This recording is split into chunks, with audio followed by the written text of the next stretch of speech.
السلام علیکم دوستو۔ پاکستان کی تاریخ میں ایک جملہ بار بار دہرایا جاتا ہے کہ سیاست میں نہ کوئی مستقل دشمن ہوتا ہے، نہ کوئی مستقل دوست اور نہ ہی مستقل قید۔ جب بھی ہمارے ملک میں کوئی بڑا سیاسی رہنما جیل جاتا ہے تو کچھ عرصے بعد اچانک ان کی طبیعت خراب ہو جاتی ہے، عدالتوں کے چکر لگتے ہیں اور پھر وہ رہنما سیدھا ہسپتال سے ہوتے ہوئے بیرون ملک پہنچ جاتا ہے۔ لیکن سوال یہ ہے کہ کیا یہ واقعی محض طبی ایمرجنسی ہوتی ہے یا پھر پس پردہ طے پانے والی کوئی خاص ڈیل؟ آج اس ویڈیو میں ہم ماضی کی کچھ ایسی ہی مثالوں کا جائزہ لیں گے اور بات کریں گے حالیہ پیش رفت کی، جس میں سپریم کورٹ نے عمران خان کو اسلام آباد کے شفا انٹرنیشنل ہسپتال منتقل کرنے کا حکم دیا ہے۔ دوستوں، اگر تاریخ کے صفحات پلٹے جائیں تو ایسی کئی مثالیں ملتی ہیں۔ 2019 کی بات کریں تو میاں نواز شریف جب قید میں تھے تو ان کے پلیٹلیٹس گرنے کی خبریں میڈیا پر سرخی بن گئیں۔ طبی بنیادوں پر ضمانت ملی اور پھر وہ علاج کی غرض سے لندن روانہ ہو گئے۔ ناقدین نے اسے سیاسی لچک اور ڈھیل قرار دیا، جبکہ ان کی پارٹی نے اسے زندگی بچانے کے لیے آئینی ضرورت کہا۔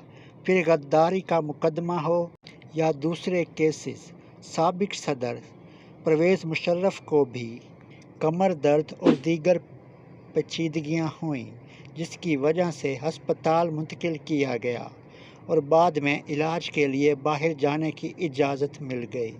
ماضی میں ہی بی بی شہید کو بھی جیل و نظر بند کیا گیا اور پھر بعد میں طبی و سیاسی وجوہات کی بنیاد پر باہر جانے کی اجازتیں ملیں اور بعد ازاں NRO کے تحت واپسی بھی ممکن ہوئی۔ ہر بار عوامی حلقوں میں یہی بحث چھیڑ دی جاتی ہے کہ جیسے ہی حالات سازگار ہوتے ہیں بیماریاں سامنے آتی ہیں اور ریلیف مل جاتا ہے۔ اب آتے ہیں آج کے سب سے اہم ترین معاملے کی طرف۔ حال ہی میں سپریم کورٹ کے 3 رکنی بینچ نے بانی PTI عمران خان کی صحت سے متعلق اہم فیصلہ سنایا۔ عدالت نے حکم دیا کہ عمران خان کو اڈیالہ جیل سے شفا انٹرنیشنل ہسپتال منتقل کیا جائے، ایک خصوصی میڈیکل بورڈ تشکیل دیا جائے اور ان کے اہل خانہ سے ہفتے میں ایک بار ملاقات بھی کرائی جائے۔ عدالتی حکم کے ساتھ ہی سوشل میڈیا اور سیاسی گلیاروں میں یہ بحث گرم ہوئی کہ عمران خان اور حکومت یا اسٹیبلشمنٹ کے درمیان کوئی ڈیل ہو گئی ہے۔ آئیے دونوں پارٹیوں کا موقف جانتے ہیں۔ پاکستان تحریک انصاف اور قانونی ٹیم کا موقف ہے کہ یہ فیصلہ کوئی ڈیل نہیں بلکہ عدالتی جنگ اور آئینی حق کا نتیجہ ہے۔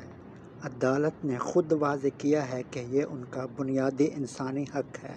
عدالت نے واضح طور پر ہدایت دی ہے کہ ان کا ہسپتال منتقلی یا طبی رپورٹس کو کسی بھی قسم کا سیاسی یا میڈیا مہم جوئی کے لیے استعمال نہ کیا جائے اور نہ ہی ہسپتال کے باہر امن و امان کا مسئلہ پیدا کیا جائے، یعنی ماضی کے برعکس جہاں رہنما فوراً ملک چھوڑ جاتے تھے۔ فی الحال عمران خان کے معاملے میں تمام تر کارروائی عدالتی و قانونی دائرہ کار میں ہسپتال کی منتقلی تک محدود ہے۔